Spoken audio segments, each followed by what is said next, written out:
Oi, eu vou apresentar meu trabalho sobre oligopólio. Eu vou começar dando uma breve introdução sobre o que ele é e vou tratar de alguns tópicos, o que é oligopólio, o mercado com poucos vendedores, o equilíbrio para um oligopólio, como o tamanho dele afeta o mercado e ele como o dilema dos prisioneiros. Nessa pesquisa, abordaremos o oligopólio como tema principal, a fim de explicá-lo e entendermos como funciona esse tipo de mercado. Traremos alguns exemplos e dilemas envolvendo o mercado oligopolista, que se trata de uma estrutura de mercado em que apenas poucos vendedores oferecem produtos similares ou idênticos, fazendo com que esses vendedores juntos controlem o mercado de determinado produto, determinando seu preço e até mesmo a quantidade produzida. O que é o oligopólio? Ele, então, é uma estrutura de mercado onde poucos vendedores vão oferecer o mesmo tipo de produto ou produtos iguais. E, como consequência, qualquer ação desses vendedores vai prejudicar os lucros dos outros. O oligopólio é um mercado onde existem poucos vendedores para produtos iguais ou parecidos. E como eu tinha falado, as ações de qualquer vendedor podem ter grande impacto sobre os lucros de todos os outros.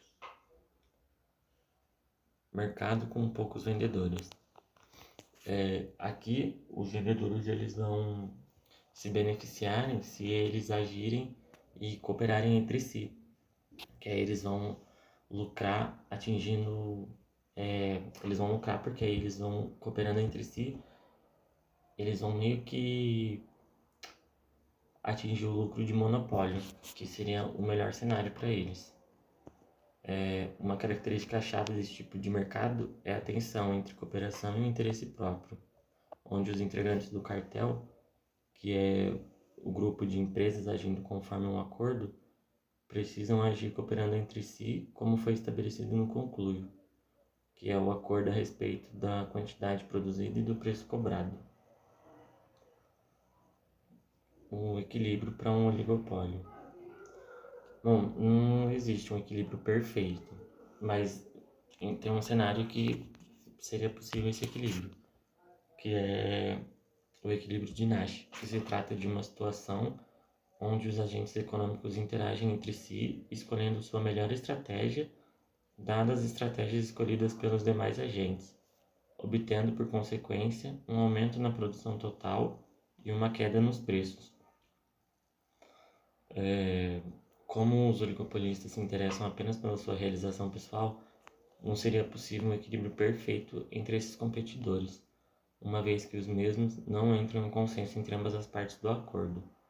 Além disso, a legislação proíbe explicitamente os acordos entre os oligopolistas e restrições de preços e produção entre vendedores de um mesmo produto. Então, assim, as leis elas proíbem o concluio, né? E aí, por isso, o equilíbrio ele fica um pouco complicado. Como o tamanho do oligopólio afeta o resultado de mercado?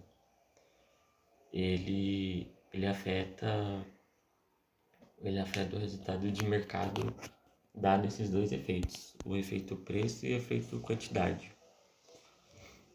À medida que o número de vendedores em um oligopólio aumenta, o mercado oligopolista fica cada vez mais parecido com um mercado competitivo. O preço se aproxima do custo marginal e a quantidade produzida se aproxima do nível socialmente eficiente. Vou explicar aqui o que são os dois efeitos. O primeiro efeito, o efeito preço. Como o preço é superior ao custo marginal, vender mais uma quantidade aumentará o lucro. E o efeito quantidade, aumentar a produção diminuirá o preço e os lucros dos demais produtores.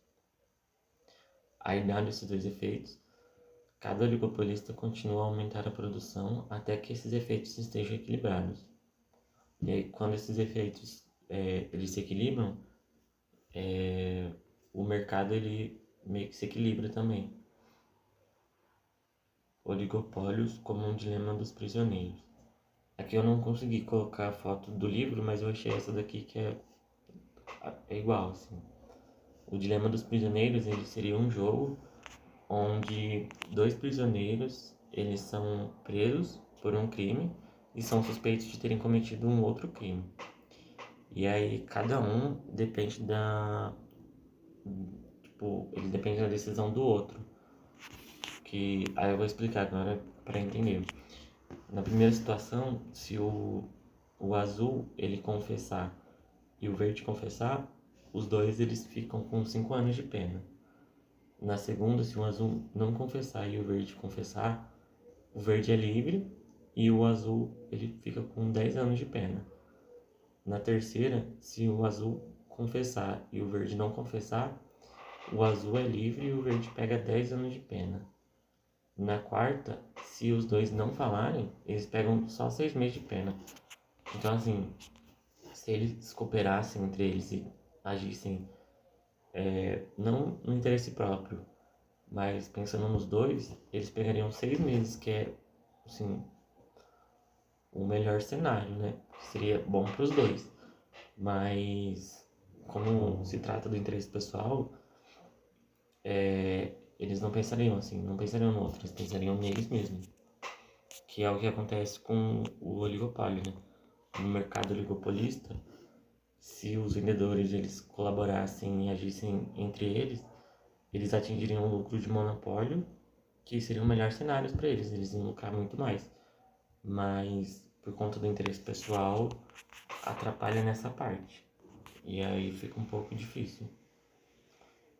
Contextualizando, da mesma forma que o interesse próprio leva os criminosos do caso do Dilema dos Prisioneiros a confessar, o interesse próprio também faz com que seja difícil para o oligopólio manter o resultado cooperativo com produção baixa, preços elevados e lucros de monopólio. Essa segunda parte, ela tinha ficado com o Luiz, só que ele resolveu que não ia mais, então eu vou apresentar aqui no lugar dele. São os tópicos finais, né? Eu vou começar com outros exemplos do dilema, o dilema dos prisioneiros, porque as pessoas às vezes cooperam, política pública contra os oligopólios, restrição ao comércio e a legislação antitruste, controvérsia sobre a política antitruste e a conclusão. Outros exemplos do dilema dos prisioneiros. Tem a corrida armamentista entre as superpotências militares. Nessa situação, claramente seria melhor se os países eles mantessem desarmados, né? Seria bom para ambas as partes, só que eles têm uma estratégia dominante, então eles preferem se armar, né? Aí, a segunda, recursos comuns, que aqui nesse caso seria melhor conversar sobre os recursos comuns, né? Que eles não são infinitos, e seria melhor conversar sobre isso, mas só que, ao contrário, eles preferem utilizar, tipo, sem pensar. Eles usam em excesso. O dilema e o bem-estar social. O dilema dos prisioneiros descreve muitas situações reais e mostra que pode ser difícil manter a cooperação, mesmo que ela possa beneficiar os dois participantes do jogo. É evidente também que essa falta de cooperação dependerá de suas circunstâncias para que possa ser um problema para as partes envolvidas na situação. A falta de cooperação no equilíbrio do oligopólio, ela pode ser ruim para as empresas, porque ela evita que atinjam o lucro de monopólio, mas ela pode ser boa para a sociedade, porque ela deixa mais perto do resultado da eficiência social.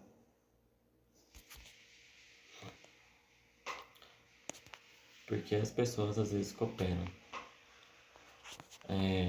Quando o jogo é repetido muitas vezes, pode ser possível a cooperação. E aí tem duas estratégias que podem levar a essa cooperação. A primeira é, se o seu concorrente rejeitar em uma rodada, você rejeita em todas as rodadas subsequentes. E aí isso vai fazer a cooperação, porque se o adversário percebendo que você vai rejeitar em todas, ele vai cooperar com você para você mudar esse pensamento e acabar cooperando com ele. E a segunda, que é olho por olho, o que quer que seu concorrente fizer em uma rodada, você faz na rodada seguinte. Então, assim, se o seu adversário ele pensar em te atrapalhar e você fazer o mesmo com ele, tipo, o que ele fizer com você, você fizer com ele, vai chegar uma hora que vocês dois vão se ajudar.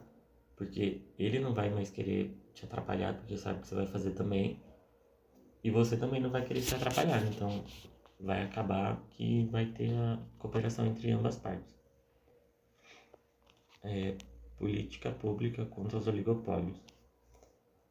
Recapitulando dos 10 princípios do capítulo 1, os governos podem às vezes melhorar os resultados de mercado. Em oligopólios, a produção é muito baixa e os preços são muito altos em relação ao ideal social. Uma função para os formadores de política é promover a concorrência, porque aí evita os oligopólios, impedir a cooperação, assim trazendo o resultado do oligopólio mais perto do resultado eficiente, restrição ao comércio e a legislação antitruste. Aí tem duas leis que elas estão aí por causa do oligopólio, que é a Lei Antitruste Sherman, de 1890, que ela proíbe o concluio, que é o acordo feito entre os vendedores do mercado oligopolista sobre a quantidade produzida e o preço cobrado. Essa lei ela proíbe esse acordo entre concorrentes oligopolistas. Aí a Lei Antitruste Clayton, de 1914, ela reforça os direitos de indivíduos prejudicados por acordos de concluio entre as empresas. Controvérsia sobre a política antitruste. A maioria das pessoas concorda que os acordos de fixação de preços entre empresas concorrentes devem ser considerados ilegais. Alguns economistas preocupam-se que os criadores de políticas vão longe demais ao usar as leis antitruste para reprimir práticas de negócios que não são necessariamente prejudiciais e podem ter objetivos legítimos. Consideramos 3 práticas. A primeira, que é fixação do preço de revenda. Ela ocorre quando um fabricante impõe limites mais baixos sobre os preços que os varejistas podem cobrar. Ela é muitas vezes contraditória, porque parece reduzir a concorrência no varejo. No entanto, o poder de mercado que o fabricante terá será apenas atacado. Os fabricantes não vão ganhar restringindo a concorrência no varejo.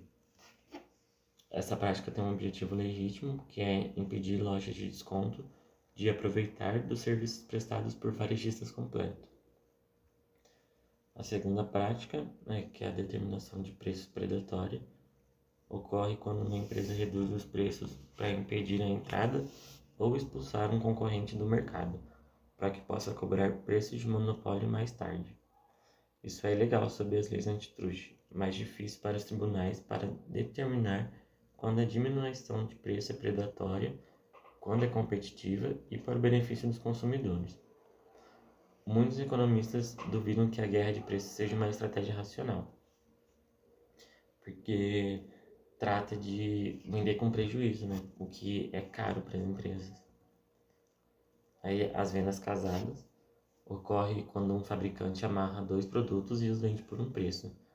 E seriam tipo aquelas promoções de pague 2 e leve 3.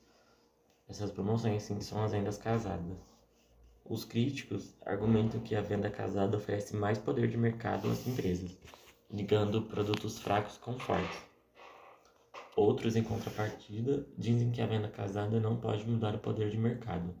Os compradores não estão dispostos a pagar mais por 2 produtos juntos do que produtos separadamente. E as empresas podem usar a venda casada para discriminação de preço, o que não é ilegal e que às vezes aumenta a eficiência econômica.